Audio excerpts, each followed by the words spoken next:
Continuing on our topic of mental health in the workplace today, I thought I'd share a little bit about my own experiences on how I managed my own mental health and emotional health while I was working the corporate life, and why that came about and how that came about to how I practice now as well. So it got to a point when I was working in corporate that I realized I needed to take charge of that myself.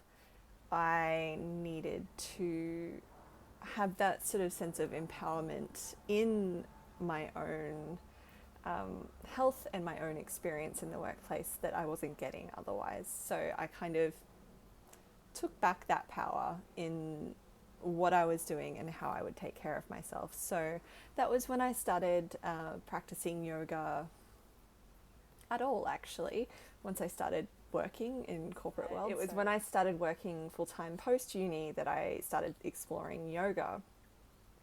And then that sort of started to develop the more that I noticed my mental and emotional health kind of being impacted, I guess. That started to develop beyond yoga itself on the mat into what I often refer to as yoga off the mat. So it started looking at what my stress responses were specific to the workplace. So kind of taking ownership there as well, rather than it being so much about the external and blaming anyone or anything like that. It became about my stress responses and being aware of what that was for me. So I experience anxiety and anxious noise, I call it, from time to time. There was a point when I was working corporate that I was experiencing a very heightened, prolonged experience of anxiety as well. So that's sucked. But it also was the catalyst for me exploring these different tools which I now deliver in various ways as well. So, there's the silver lining to it all. But at the time, it really sucked and it was really tough. So I had to start looking at when my body started telling me it was feeling anxious before I was noticing it. Because at that stage, it was almost like I was ignoring it for so long, or just unaware of it for so long, until it was yelling at me. And once it gets to that point, it's a lot. It can feel overwhelming. So that came into understanding what my breath was doing at different times of the day or in different scenarios while I was at work. So one was noticing that I would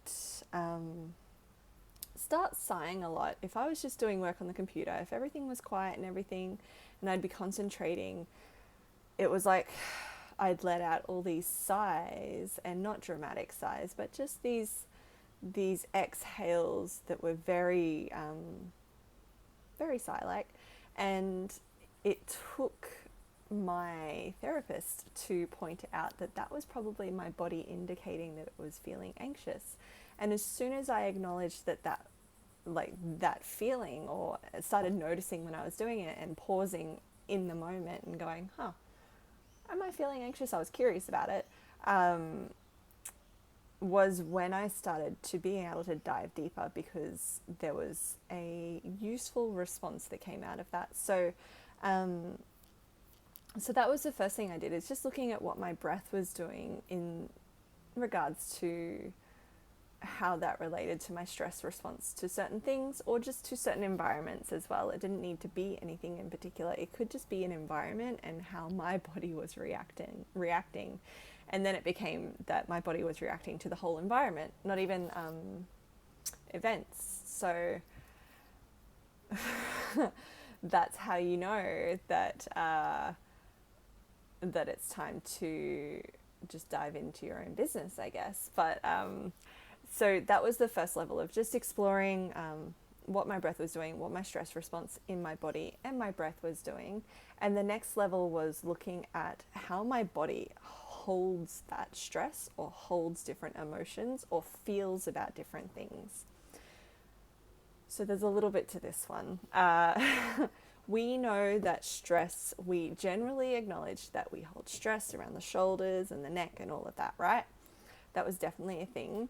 But it also became about, if I was sitting in a chair, like at a desk like this for all day or most of the day, what that would open up for my body to hold onto in different ways. So if I was feeling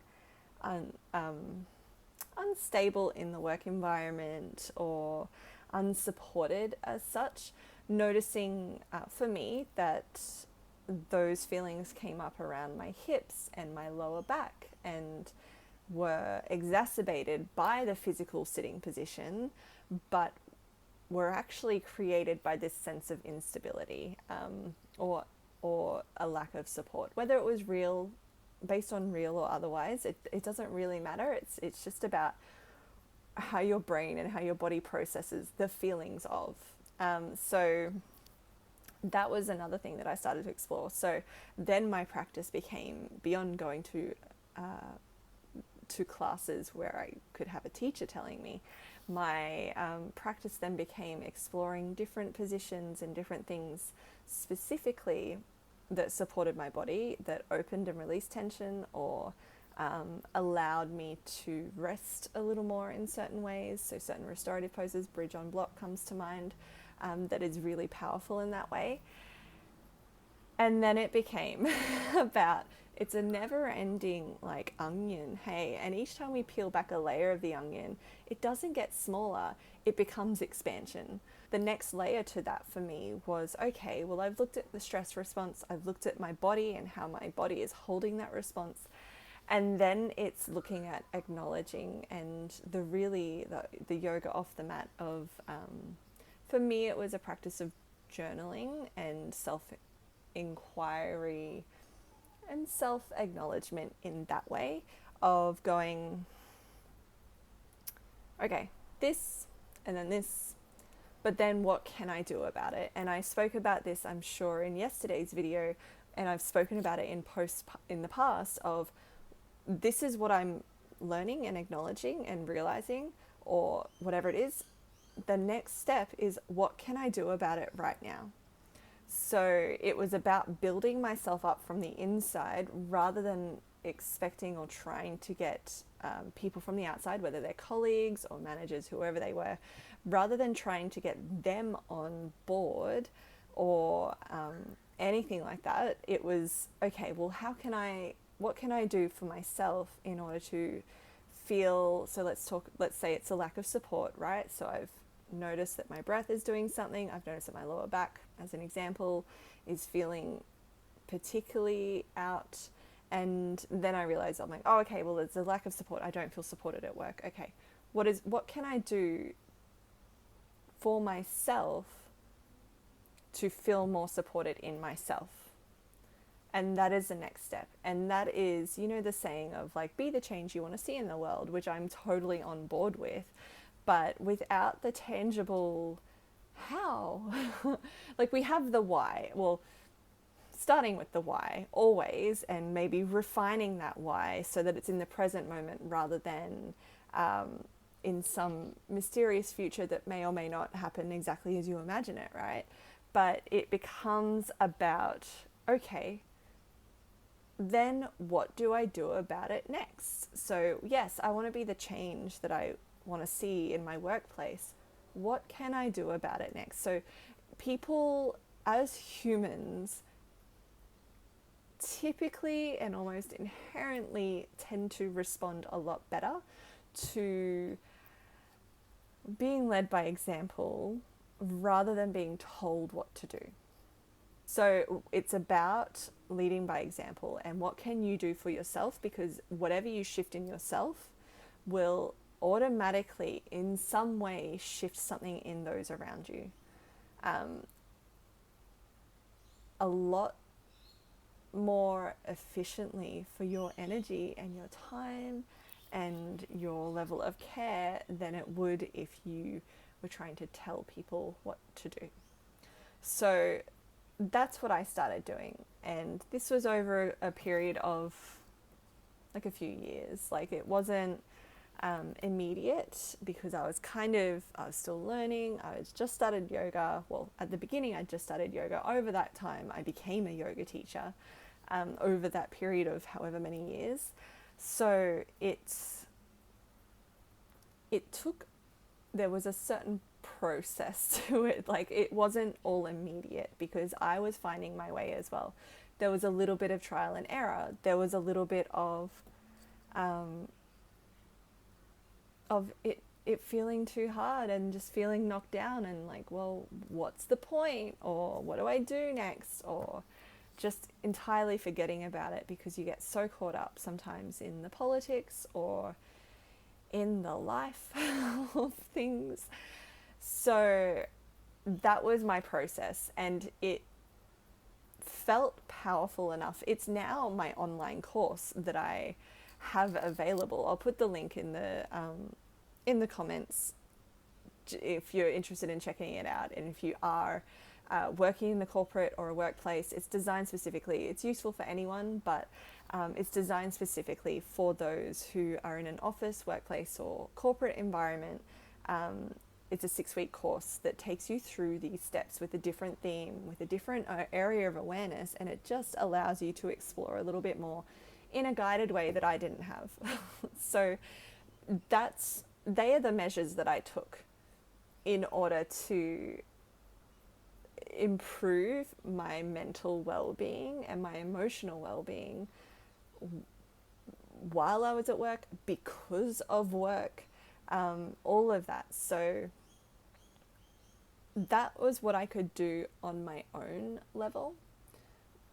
But I know that as workplaces, we could be doing so much more to create more of that general acceptance of culture internally, rather than just someone having to take it on themselves and find their way. Because when you're working, trying to deliver at work, deliver to the demands that you experience at work, it can become overwhelming, and it can become so freaking tiring because because you also have your life outside of work too, so it also becomes this thing of, what else do I have to do? What else do I have to get done in the week? Like another thing. So, I'm meant to exercise. I'm meant to do this much exercise every day. I'm meant to spend time with my family, my husband, my kids, or whoever. I'm meant to do all these things as well as deliver at work, as well as manage relationships in and out of work, as well as all of this other stuff, get the grocery shopping done. Like, that's all bullshit. So there is a lot more we could be doing as a workplace, but if you want to start implementing and impacting that positive change that I go on about so much, you have to start somewhere. And if that has to start with you, then that's amazing, because you get to be a leader in that change, and you're not trying to force anyone to change. You're just trying to make your experience better. You're just stepping into your power and feeling empowered because you're taking charge of your experience. It's about stepping away from the whinging so much. Yes, we need more positive action workplaces, leadership from the top down. That needs to change and that needs to shift. But what can you do about it now? And how can you show? How can you demonstrate how useful that is? Explore that for yourself. Consider that for yourself. Allow yourself to play with the imagining and the idea of, well, what could that look like? What could that be? What could I do? But make it not about other people, and make it about you. And trust that it will be a process. It won't be immediate. And keep coming back to it being for you, not about others. And see how you go.